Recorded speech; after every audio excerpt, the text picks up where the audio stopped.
네, 반갑습니다. 오늘 제가 영상 시작하시기 전에 정말 어떻게 이런 일이 일어날 수 있습니까, 여러분들? 정말 분하고 화가 나고 정말 아침부터 제가 이 영상 보면서 정말 화가 났는데, 제가 영상을 뭐 이렇게 찍을 의도는 없었는데 이 제가 봤던 영상을 다 보고 나서 이거 반드시 오늘 여러분들께 같이 얘기를 나눠드려야 되겠다 해서 급하게 카메라를 켜게 되었습니다. 제가 바로 요거 찍기 바로 직전에 유튜브를 영상을 이렇게 몇 개를 보다가 우연찮게 이제 추천 동영상에 그 영상이 떴습니다. 그러니까 저는 이제 부동산 쪽에 워낙 뭐 관심이 많다 보니까 관련된 영상들이 추천에 계속적으로 많이 뜨고 있는데요. 추정 60분이 최근에 방송한 영상이 있더라고요. 근데 그 제목이 청년들 전세 사기 관련된 내용이었습니다. 그래서 제가 이게 도대체 무슨 얘기인가 해서 혹시나 내가 생각하는 그건가 해서 딱 그 영상을 50분 정도 하더라고요. 영상을 제가 쭉 보면서 정말 이거 정말 너무 화가 나더라고요. 화가 나고 관련해서 제가 오늘 여러분들께 말씀드리는 제목을 어떻게 잡을까 생각해 봤는데, 과연 이게 진짜 한 개인의 부주의의 잘못인가, 과연 이 청년들이 전세 사기를 당하는 거에 대해서 과연 정말 이 사람들만 잘 몰랐다고 해서, 잘 준비를 못했다고 해서 이 사람들만 과연 비판할 일인가에 대해서 오늘 제 생각을 정리해서 한번 말씀드려 보겠습니다. 추정 60분 청년 전세 사기 편을 보고 혹시나 제가 어떤 생각을 가지고 있는지, 또는 여러분들 생각이 또 어떠신지 한번 같이 한번 공유를 해보시는 그런 시간이 됐으면 좋겠고요. 오늘 영상 혹시나 보시기 전에 구독, 좋아요 눌러주시면 정말 감사드리겠습니다. 네, 바로 시작하도록 하겠습니다. 이 영상에 보면서 제가 아까도 말씀드렸지만 혹시나 또 그런 영상인가? 좀 잊을만 하면 이런 얘기가 나오죠. 잊을만 하면 이런 사건이 터지고, 저도 이 다가구 원룸 운영하는 입장에서 참 이거 뭐 한수밖에 안 나오는 얘기죠. 이 내용이 주제가 짧게 말씀드리면 한 대학교 근처죠. 거기에 한 건물 소유주에 의해서 뭐 거기서 이제 계약을 한 이 전세 세입자들, 대학생도 있고 뭐 이렇게 젊은 청년들도 많은데, 그 사람들이 전세를 계약하게 되는데 나중에 되면 이 건물 자체가 경매로 넘어가게 되죠. 집주인에 뭔가 문제가 있었던 거죠.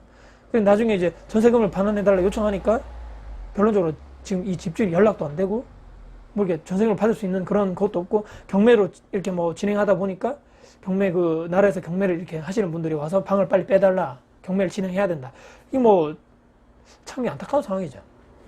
나중에 이렇게 이 추정 60분에서 조사를 해보니까 이 건물 소유주가 이 근처에 있는 이 대학교 근처에 있는 건물들은 무려 18개나 소유를 하고 있다는 거죠.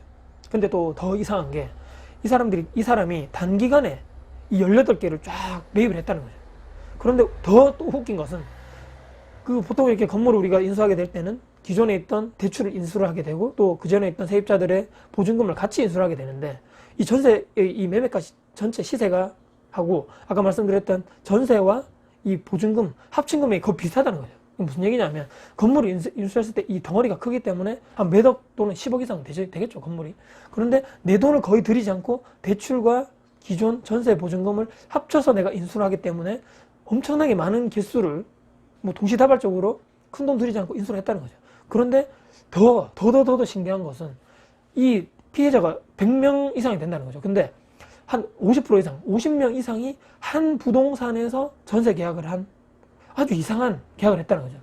이렇게 보면 이렇게 생각할 수밖에 없죠. 이 부동산과 이 집주인이 어떻게 계획적으로 계속 그전부터 준비를 해서 짰다는 거죠. 모의를 해서 작당 모의를 한 거죠, 이분들이. 그래서 이런 전세가 계약을 하는데, 이 실제적으로 젊은 사람들은 이런 계약적인 부분이라든지 권리적인 부분을 잘 모르다 보니까 이 집 시세에 대비해서 전세 금액이 매우 낮다, 또는 대출 금액이 별로 없기 때문에 지금 전세 3천만 원, 4천만 원 아무 이상 없다, 계약해라. 또 전세 주변의 시세보다 낮기 때문에 지금 너는 아주 싸게 들어오는 거다. 지금 또 이거를 잡지 않으면 빨리 다른 사람들이 또 이런 계약을 할 수 있기 때문에 지금 빨리 계약했나. 지금 이런 내용이죠. 짧게 제가 말씀드렸고, 이게 하나의 또 내용이 있었고, 하나는 또 뭐냐면, 이 자매가 또 사기치는 이 부동산 중개인도 아니고 부동산 보조인이죠. 보조인이 언니가 있고 이런 동생이 있는데, 또 이들에 의해서 또 수십 명이 몇십억대의 전세금 사기를 당하는데, 이것은 더 웃기더라고요. 내용을 보니까. 그러니까 실제적으로 건물의 주인이 있고, 이 사람들 중간에 중개인이죠. 그리고 나는 이 계약자가 있는데, 이 중개인이 중간에서 장난을 치는 거죠. 이 집주인도 모르고 이 사람도 모르고 계약자도 모르고. 그러니까 집주인은 월세 계약을 이 세입자랑 했는데, 거의 이 월세 계약이 끝나는 시점에 이 중개인이 이 세입자들한테 개별적으로 연락을 해서 전세를 싸게 줄 테니까 월세 아깝게 내지 말고 이 집주인이 지금 이렇게 싸게 줄라 하니까 지금 월세 있는 거를 전세로 바꾸라는 얘기죠. 근데 이 월세입자들 생각해 보니까 한 1천만 원, 2천만 원만 더 주면 월세를 확 줄어들면서 관리비만 내면 된다는 말이죠. 그래서 이렇게 생각해 보니까 이 엄마라든지 아빠한테 부모님한테 부탁해서 또는 본인들이 지금까지 직장 생활해서 열심히 모은 돈을 전세금으로 주고 나는 월 조금씩만 내면 되니까 부담이 적겠다. 이렇게 해서 이 집주인은 계속적으로 월세인 줄 알았는데 이런 여기 있는 세입자는 이제 집주인과 계약을 하기 때문에 이 전세 계약으로 바뀌겠다. 근데 웃긴 것은 계약을 할 때 이 세입자와 중개보조인과 계약을 하는데 집주인은 나오지 않는다는 거죠. 집주인 지금 바빠서 못 나오기 때문에 지금 내가 대리로 해서 내가 이렇게 다 하기 때문에 걱정하지 말고 해라. 이렇게 해서 또 수십 명의 사기를 치게 됩니다. 그러니까 세입자들은 집주인 얼굴도 모르고 월세를 전세로 계약하는 그런 계약서를 내가 가지고 오는 거죠. 그런데 나중에 알고 보니까 잠적을 하는 거죠. 이 자매가. 정말 웃기지 않습니까? 근데 나중에 알고 보니까 이 추적도 60분에서 이 실제 집주인에게 전화를 하죠. 지금 세입자분과 계약을 맺고 있는데 얼마로 맺고 있냐 하니까 500에 뭐 30, 500에 50 월세로 알고 있는 거죠. 와, 이게 정말 얼마나 황당합니까? 이 공인 중개사도 아니고 중개 보조인 자격증도 없는 이 중개 보조인 자매에 의해서 수십 명의 이런 또 사기 피해자들이 생기면서 거기에 따른 피해 규모만 해도 수십억이라는 거죠. 근데 또 나중에 보니까 우리나라 법이 참 희한한 게 뭐 1년 이하의 징역 또는 뭐 1,000만 원 이하의 과태료인가? 나중에 또 잡았어요. 이 경찰이 잡았는데 이 자매의 이 여자 2명의 계좌를 확인해 보니까 실제적으로 이 사람들 명의의 계좌에는 돈이 거의 없다는 거죠. 이 돈 다 어디 갔냐? 수십억. 뭐 부동산 딴 데 투자해서 손해를 봤다거나 나의 뭐 여러 가지 뭐 사생활하면서 또 생활하면서 생활비로 다 탕진해 버렸다는 거죠. 그 수십억대 재산이 여러분 이해가십니까? 우리나라 법이 저도 이렇게 생각하죠. 분명히 다른 자기가 대포 통장을 이용했던 또 다른 자기 뭐 친척을 이용했던 돈을 딴 데로 다 빼돌렸다는 거죠. 그렇기 때문에 한 1년, 2년 길어봤자 징역 살고 나와서 그 사기친 돈을 가지고 호의호식하면서 떵떵거리며 살겠죠, 여러분들. 우리나라 정말 노답이라는 말이 답이 없다는 말이 여기서 나오는 게 아닐까. 그 사기 당한 이 세입자들, 젊은 사람들, 청년들은 도대체 그 돈을 어디서 보장받단 말입니까?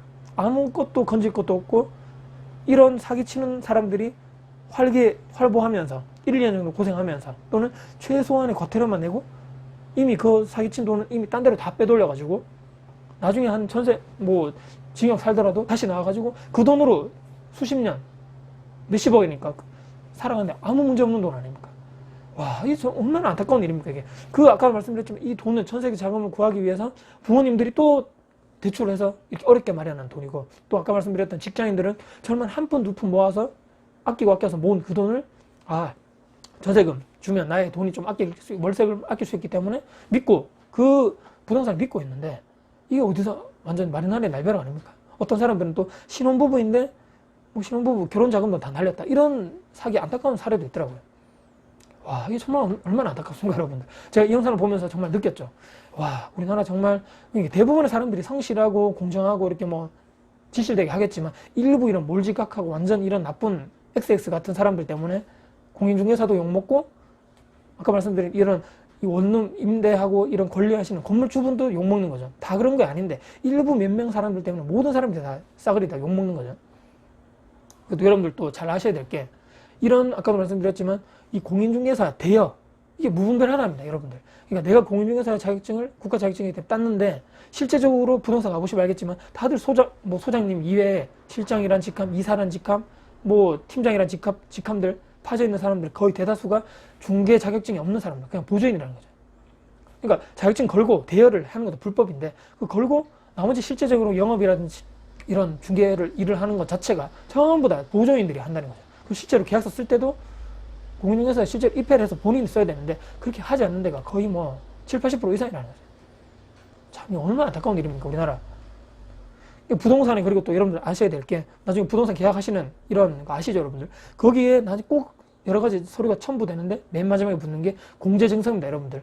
뭐 그런 거 있죠. 우리 부동산에는 1억 뭐 공제 보장해주기 때문에 문제가 생겨도 1억 범위 내에서는 여러분들 다 보장받을 수 있습니다. 걱정하지 마세요. 여러분들 그렇게 생각하셨습니까? 이게 다 말도 안 되는 거짓말입니다. 어떻게 보면 진실이고 어떻게 보면 거짓말인데 이 1억이라는 공제 금액은요. 한 건 한 건에 대한 1억이 아니고 이 부동산에서 1월 1일부터 12월 31일 1년간의 총 손해, 무슨 피해 사례가 있다. 그것을 공제하는 게 1억이라는 거죠, 여러분들. 그 전에 내가 계약하기 전에 뭔가 이 부동산을 통해서 계약을 해서 문제가 생겨서 뭐 보험금이 나갔습니다. 5천만 나갔어요. 그럼 5천만 원밖에 없다는 겁니다. 근데 그런 건수가 계속적으로 많아가지고 더 이상 보증해줄 돈이 없다.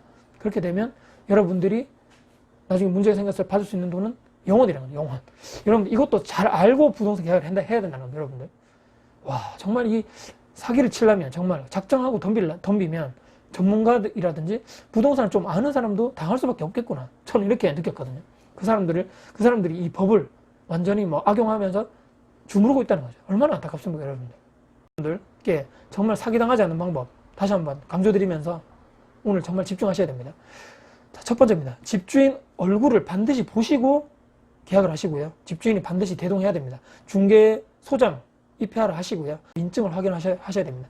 그런 실제적으로 이 인물이 아까 말씀드린 이런 실제적으로 계약자, 상대자, 그리고 이 건물 주인이 맞는지 등기부등본에 확인해야 되죠.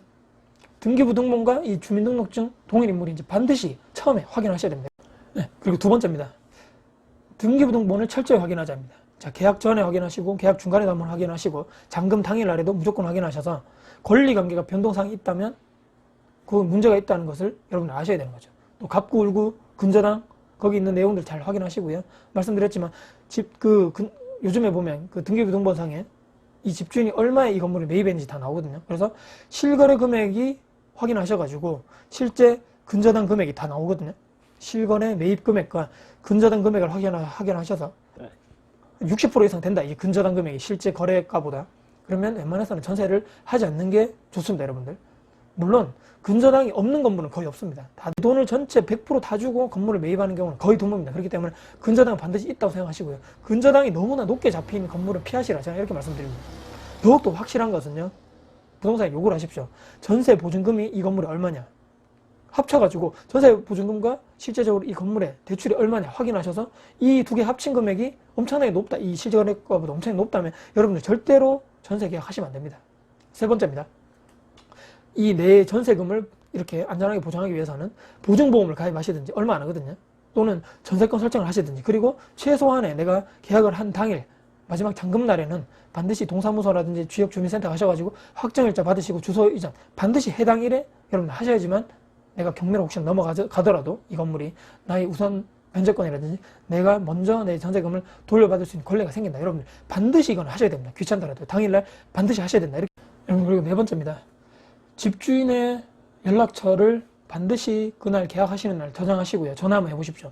집주인이 맞는지 정확하게. 아까 말씀드렸죠. 그렇게 사기당해가지고 집주인이 아닌 중개보조인과 사기를 이상하게 할 수 있기 때문에 반드시 집주인이 맞으면 반드시 전화하시고 전화 한번 걸어보시고 그분이 맞는지 한번 확인하시는 게 좋다고 제가 말씀드립니다. 다섯 번째입니다. 이렇게 생각하시면 어떨까요? 혹시 주변의 전세 동일 매물보다 시세보다 내가 추천받은 것이 조금 이상하리만큼 금액이 낮다 또는 조건이 너무 좋다. 여러분들 정말 의심하시고 또 의심하셔야 됩니다.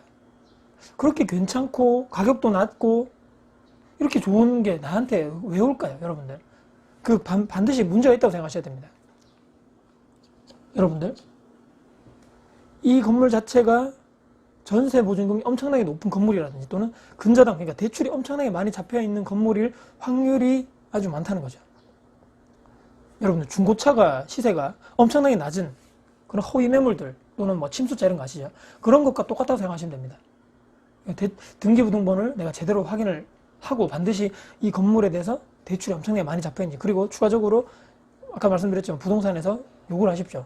이 건물의 전세 보증금 총 보증금이 얼마가 있는 건지 확인을 하시고 두 개가 합쳐가지고 실제 매매가의 거래에 비교해서 얼마나 형성되어 있는 것인가.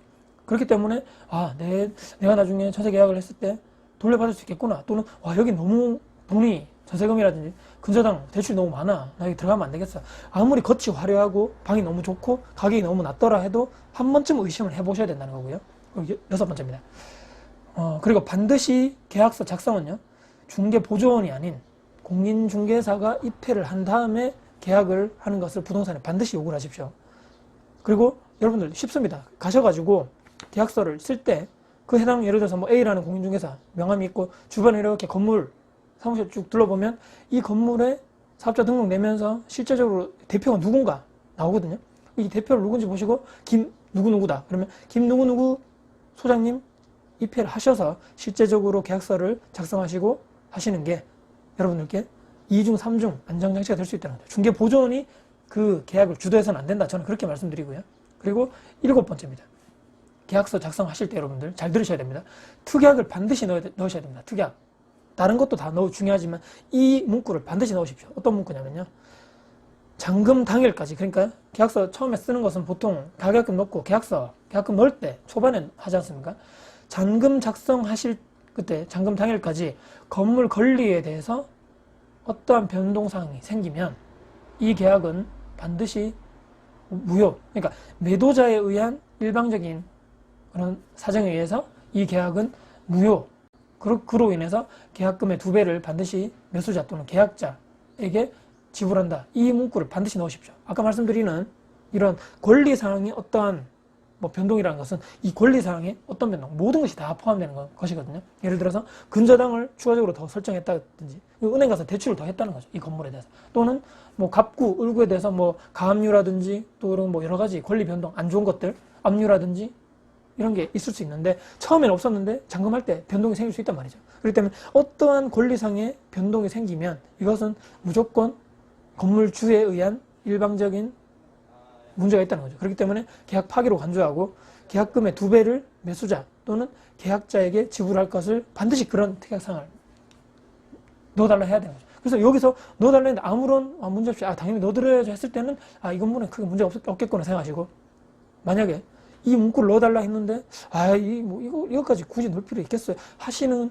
부동산이라든지 건물주가 있다면 의심을 하셔야 됩니다. 그리고 하시면 안 되는 거죠, 여러분. 뭔가 문제가 있다는 거죠. 자기들이 떳떳하면 다 넣어줘야 되는데 안 넣어주고 있다는 것은 반드시 문제가 있다는 겁니다. 그래서 오늘 말씀드린 이 7가지 제가 지금 정리를 해봤거든요. 내 전세금을 지키는 방법들 소소하고 별것 아닌 것 같지만 반드시 여러분들이 요구를 하시고 아시고 계약서를 작성하시라. 그리고 나서 나의 소중한 전세금을 그분께 이체를 하라는 거죠. 그리고 추가적으로 말씀드리면 현금으로 요즘 드리시는 분 없잖아요. 반드시 계좌, 집주인 계좌로 돈을 넣으셔야 됩니다. 이것이 반드시 현금으로 줬다고 해서 나 받은 적 없어 이런 식으로 될 수 있다는 말이에요. 그렇기 때문에 반드시 집주인 그 계좌로 확인하시고 그분 명의 계좌로 계약금이라든지 또는 잔금을 반드시 납부하시는 것도 추가적으로 말씀드립니다. 나 이도저도 모르겠어. 나 머리 아파서 그냥 할래 이렇게 생각하시는 분들은 정말 현실적인 대안 드립니다. 전세 계약 하지 마시고요. 그냥 월세로 하십시오. 정말 농담 아니고요. 좀 부담이 될지라도 월세 낼지라도 최소의 보증금만 거시고 월세로 생활하시는 것을 적극적으로 추천드립니다. 왜냐면요, 아무리 내가 큰 사기를 당했다 하더라도 월세 보증금이 얼마 높지 않기 때문에 그것이 오히려 더 현실적인 대안이 될 수 있지 않나 이렇게 생각해 보고요. 얼마나 안타까운 말씀을 생각을 할 수밖에 없냐면요, 참 어떻게 하면 이런 대안을 드릴 수밖에 없을까, 참 안타깝죠. 자, 다른 건 모르겠는데 이런 정리를 하겠습니다. 이 사회적 약자들, 청년들, 사회적으로 이제 대학교 졸업해서 이제 취업해서 돈 벌려 하는 이런 사람들, 이런 상대로 하는 범죄는요, 정부 차원에서 반드시 정말 엄격하게 이 사람들을 사기치는 사람들 엄격하게 정말 몇십 년간 감옥에서 나오지 못하도록 법을 개정하든지 엄격하게 제정을 할 필요가 있고, 이 법정유식본에도 나오죠. 10년간 지금 검토 중에 있다 이런 얘기만 계속 한다는데 도대체 누구를 위해 검토만 하고 있는 건지 안타까움을 참 따름입니다. 이런 것은 정말 정부 차원에서 적극적으로 나서가지고 법을 빨리 개정하든지 또 국회의원 차원에서 적극적으로 해야 되는 거 아닙니까? 이 국회, 정부, 여야가 따로 있습니까? 이런 게 국민들이 이렇게 피해를 당하는 일이 연속적으로 계속적으로 발생되고 있는데 이 사기친 놈들은 잠깐 교도소에 있거나 나몰라라 하거나 또 나 돈 어딘지 모르겠어요 다 써버렸어요 핑계만 대고 잠깐 고생해서 다시 나오면 그 돈을, 사기친 돈을 말이죠, 어떻게 다 빼돌려 놨겠죠. 그 돈으로 떵떵거리며 살고 있는데 이런 게 어떻게 이 국가가 국민들을 보호해야 되는 이런 의무가 있는데 어떻게 이것을 나몰라라 한단 말입니까? 이 사기 당한 돈은 3천만 원, 4천만 원, 누가 봤을 땐 큰 돈 아닐지 몰라도 이 개개인의 사람들, 수십 년, 수백 년의 사람들은 나의 정말 전 재산이고 내 부모님이 정말 아끼고 아껴서 또는 대출 받아가지고 돈을 마련해 준 돈인데 이거 얼마나 제가 안타까웠으면 제가 영상을 이렇게 찍고 있겠습니까? 이 나쁜 놈들, 이 법을 악용하는 이 나쁜 놈들, 정말 여러분들 그분께 제가 한마디 드립니다. 정말 여러분들은요, 정말 천벌 받을 겁니다. 여러분들 아는 가족들 3대가 모두 다 천벌 받을 겁니다. 그렇게 사기치는 사람들이 있다면요, 이 영상 보시는 분들 정말 나쁜 사람들, 정말 여러분들 정말 대대손손 정말 벌 받을 겁니다. 여러분들 자, 여러분들 뭐 정부 욕하고 예를 들어서 이 사람들 욕해봤자 참 변할 거 없는 거죠. 자, 오늘 영상 보시는 분들요, 정신 우리 똑바로 차리셔야 됩니다. 우리가 살고 있는 이 세상 절대로 공짜가 없다는 거 아시고요. 그냥 얻어지고 그냥 기회가 쉽게 나에게 오지 않는다는 거. 그리고 자본주의 공부하시고 또 공부하셔야 돼요. 돈에 계속 돼서 공부하시고 또 이런 부동산 투자 또 부동산 계약적인 관련된 학교에서 알려주지 않기 때문에 내가 스스로 관심을 가지고 책도 보시고 영상도 보시고 블로그 글도 보시고 하셔서 내 자산을 내 스스로 지키는 여러분 됐으면 하는 마음에서 오늘 제가 또 추가적으로 나의 부동산 또 전세 자금 지키는 내 스스로 지키는 이런 여러 가지 대안들이라든지 방법들을 현실적으로 알려드린 이런 측면도 있으니까요. 반드시 내 스스로의 이런 스킬이라든지 노하우를 열심히 공부하셔서 학교에서 알려주지 않는 이런 부동산 계약적인 부분도 여러분들이 반드시 상식적으로 알아가셨으면 하는 바람에서 영상을 촬영해봤습니다. 타인의 달콤한 속상임에 절대로 속지 마시고요. 특히 뭐 이런 거 있죠. 마지막으로 이사할 때 여러분들께 지원해드리겠다, 공짜로 복비 없이 해드리겠다, 이사비를 지원해주겠다. 여러분들 왜 이렇게 하겠습니까? 절대 속지 마십시오. 무언가 더 큰 악마의 그런 뭔가 덫이 있다는 거죠. 여러분들 덥석 거기에 덫에 올가매이시고 이런 덫에 놓인 덫에 여러분들 이렇게 탁 잡히지 마시고요.